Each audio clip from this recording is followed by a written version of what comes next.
Hi everyone, কেমন আছো তোমরা সবাই? আশা করি সবাই খুব ভালো আছো।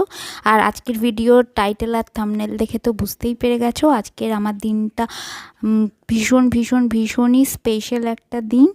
আর আজকের সকালবেলাও রান্নাঘরে চলে এসেছি, কারণ এরপরে আবার কবে রান্নাঘরে ঢুকবো তার ঠিক নেই। তো একটু কিছু ব্রেকফাস্ট বানাবো, আর যা গরম পড়েছে না, সকালবেলা একটুখানি গুড় আর লেবু দিয়ে ছাতু শরবত খেতে আমার বেশ ভালো লাগে, তো সেটা খেয়ে নিলাম। এরপরে একটুখানি পাস্তা বানাবো।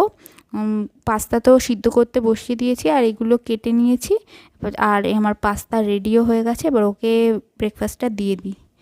আর এই দেখো এখানে লাগেজও গোছানো শুরু হয়ে গেছে, আর বাচ্চার বেডিংও চলে এসেছে। এটা আনপ্যাক করা হয়নি, এইভাবেই আছে, থাক পরে করব। আর তো আজকে আমার 9 মাসের অদ্ভুত সুন্দর একটা জার্নির অন্তিম পর্যায়ে আমি এসে গেছি।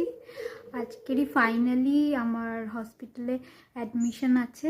আর জার্নিটা তো খুবই সুন্দর কাটলো। আর ফাইনালি কালকের থেকে আমরা আমাদের জীবনের নতুন অধ্যায় শুরু করব, আমরা বাবা মা হয়ে যাব ফাইনালি। তো মিক্সড ফিলিং হচ্ছে একদমই। একটু ভয় লাগছে যে কালকে কি হবে। আর এত দিনের অপেক্ষার অবসান হচ্ছে, আমাদের ছানাকে দেখতে পাবো, এই জন্য ভীষণ ভালো লাগছে। তো ভাবলাম আজকের দিনটা তো ব্লগ করতেই হবে, না করলে হবে না। তো কি করছি একটু করে ফুটেজ তুলে রাখছি। ব্লগ কবে আসবে জানি না, তবে একটু করে ক্লিপ তো আমি নিয়ে রাখবো। আশা করি ব্লগটা দেখতে তোমাদের ভালো লাগবে, আর দেখতে থেকো। আমরা তো প্রাইভেট কেবিন বুক করেছি, তো ও আমার সাথে থাকবে, তার জন্য ওর জামা কাপড় প্যাকিং করতে হয়েছে। আর আমি যখন হসপিটাল থেকে ডিসচার্জ হব তার জন্য জামা কাপড় নিতে হয়েছে, আর বেবিও যখন ফিরবে তার জামা কাপড়। তো এখানে প্যাকিং ডান। আচ্ছা, দুপুর 2টো বেজে গেছে, আমাদের খাওয়া দাওয়া হয়ে গেছে, এবারেই রেডি হব। আমার অ্যাডমিশনের টাইম হচ্ছে 4টে থেকে। 4টেতেই যেতে বলেছে, মেডিকাতে হবে, মেডিকেল সুপার স্পেশালিটি হসপিটালে। আর সব রকম কিছু গুছিয়ে গাছিয়ে নিয়েছি। আমি তো একদমই লেট লতিফ যাকে বলে, তাই জন্য এখনই আমি প্যাকিং করতে বসেছি। আগে থেকে টুকটাক করে সব কিছু রেডি করে এক জায়গায় রেখে দিয়েছিলাম যে কী নিতে হবে, সেগুলো ফাইনালি ব্যাগের মধ্যে নিয়ে নিচ্ছি। আর আমরা হচ্ছে প্রাইভেট রুম বুক করেছি, তো আমার সাথে অরিত্র তো থাকবেই। তো বেরোবো, এবার রেডি হয়ে নেবো, একটু 5-10 মিনিট একটু রেস্ট নিয়ে নিই, তারপরে রেডি হব, তারপর বেরিয়ে যাব। এই কিছু আমাদের পুচকুর জিনিসপত্র এসেছিলো, যেগুলো আমি হসপিটালে ক্যারি করব আমার সাথে, সেইগুলোই একটুখানি কেচে ধুয়ে নিয়েছি, কারণ নতুন কিছু তো পরাবো না। সব কিছু কাচাকুচি করে শুকিয়ে তারপরেই ওর জন্য ইউজ করব, এটা আমরা ভেবে রেখেছি। আর আজকেই ফার্স্ট ক্রাই থেকে ডেলিভার হয়েছে, তো আসার সাথে সাথেই আমি ধুয়ে শুকিয়ে দিয়েছি, শুকাতে দিয়ে দিয়েছি। আর যা গরম পড়েছে, আমার মনে হয় না শুকাতে বেশিক্ষণ টাইম লাগবে, তো এগুলোকেও ফাটাফাট তারপর শুকিয়ে গেলে প্যাকিং করে নেব।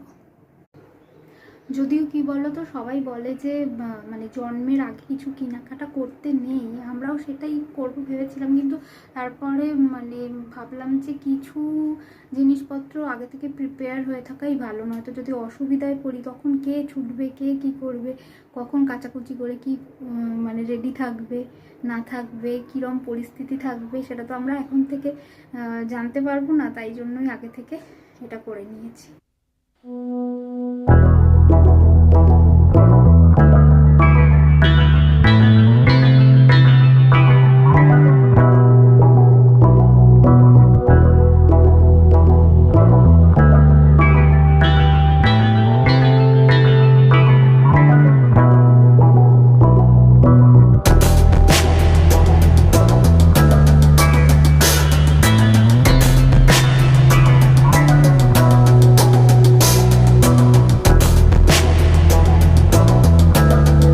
আমি অ্যাডমিশন ডেস্কের বাইরে বসে আছি, কিছু প্রসিডিওর চলছে।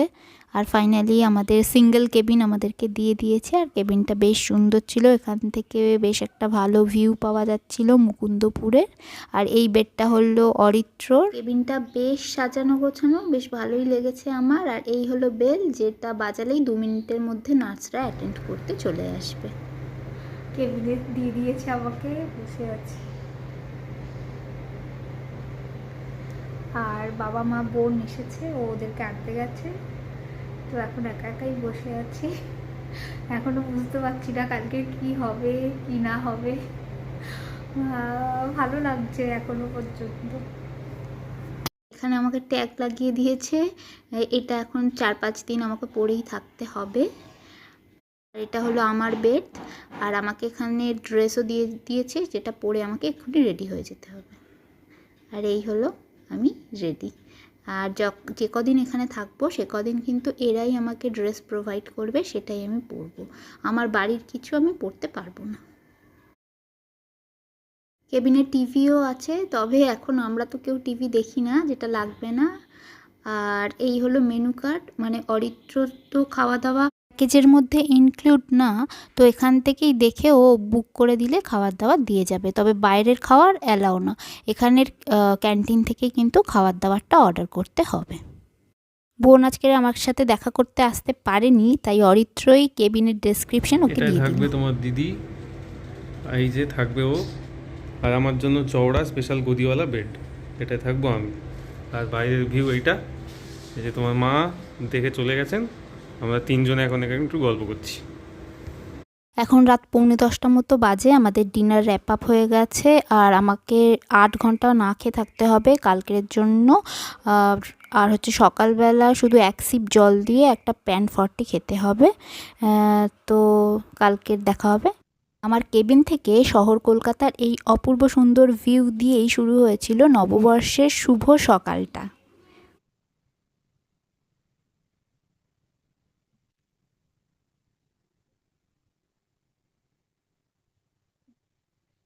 সাড়ে ছটা বাজে, 6:40।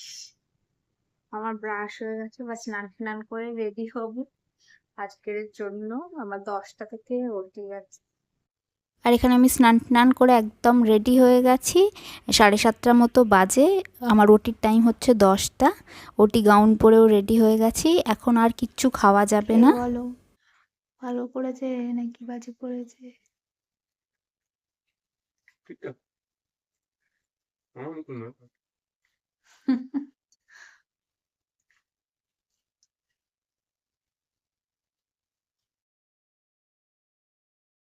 ওটিতে যাওয়ার জন্য আমি পুরোপুরি রেডি, সব কিছুই রেডি হয়ে গেছে, এবারেই আমাকে ওটিতে নিয়ে যাওয়া হবে। আর এখানে ওটিতে ঢোকার ঠিক আগের মুহূর্তের কিছু ফটো, আর তারপরে ওটির পরের ফটো হচ্ছে এই। আমার পুচকুকেও দিয়ে দিয়েছিল ঘন্টা 4 পরে আমার সাথে কেবিনে।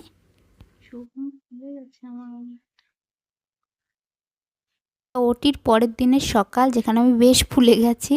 আর সকালবেলা লিকার চা দিয়েছিল, আর এখানে চা খেতে খেতেই আমার সংসারকে দেখছি, হাজব্যান্ড, মেয়ে আর আমি। বেশ ভালোই কেটেছিল দিনটা, যদিও শরীরটা খুবই টায়ার্ড ছিল, সবসময় একটা ড্রাউজিনেস কাজ করছিল। সকালে আমার সেলাইনও বন্ধ হয়ে গেছিলো, সাথে ক্যাথেটারও খুলে দেওয়া হয়েছিল, নিচে থেকে হেঁটে ইউরিন পাস করতে হয়েছিল। তো মোটামুটি আমি সব কিছুই করেছিলাম, তবে এইটা রেখে দিয়েছে যেটা ভীষণই পেনফুল ছিল আমার জন্য। আর মাঝে মাঝে এর মধ্যে ব্লাড চলে আসছিল না, তাই জন্য ফ্লাশ করছিল, আর যেটা ভীষণ পেনফুল ছিল। আর সকালবেলা ব্রেকফাস্টে ছিল এগ হোয়াইট, ব্যানানা আর একদম গলা গলা সুজি, যেটা বেশ ভালোই লেগেছিল আমার খেতে। প্রায় 1 দিন পর একটু কিছু খাচ্ছিলাম, কারণ কাল রাতে তো শুধুই স্যুপ আর লিকার চাই খেয়েছিলাম। আর বেলুন দেখে বোঝাই যাচ্ছে আমার বেবি গার্ল হয়েছে, আর আমরা ভীষণই ভীষণই হ্যাপি। আর এটা ছিল রাতের ডিনার, কারণ সকালবেলা আমাকে গলা ভাত দিয়েছিল, তো রাতের দিকে আমি একটু বেটার ফিল করছিলাম, তাই জন্য আমাকে নর্মাল ডায়েটে দিয়ে দিয়েছিল। আর খাবার দাবারগুলো বেশ টেস্টি ছিল, ভালো লাগছিল খেতে। ছিল হচ্ছে একটা ডাল, একটা ভেজ আর চিকেন, আর এটা ছিল তার পরের দিনের ব্রেকফাস্ট। আর খাবার দাবারগুলো এখানে সত্যিই খুব টেস্টি ছিল, বয়েলড এগ, ব্যানানা আর ধোসা নিয়েছিলাম। আর ও আজকে আমাকে খাবার দাবার সব এগিয়ে দিচ্ছে, মানে এই কদিন ওই এগিয়ে দিচ্ছে, ওর বাড়িতে তো আমি ওকে খাবার দিই, আর এখানে ও দিচ্ছে।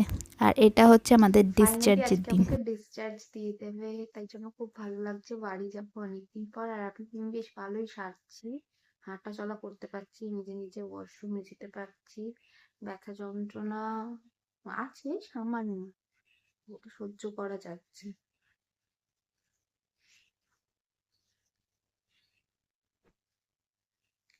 আর বাচ্চাটাকে নিয়ে গেছে নিচে, ওর একটু ব্লাড টেস্ট হবে।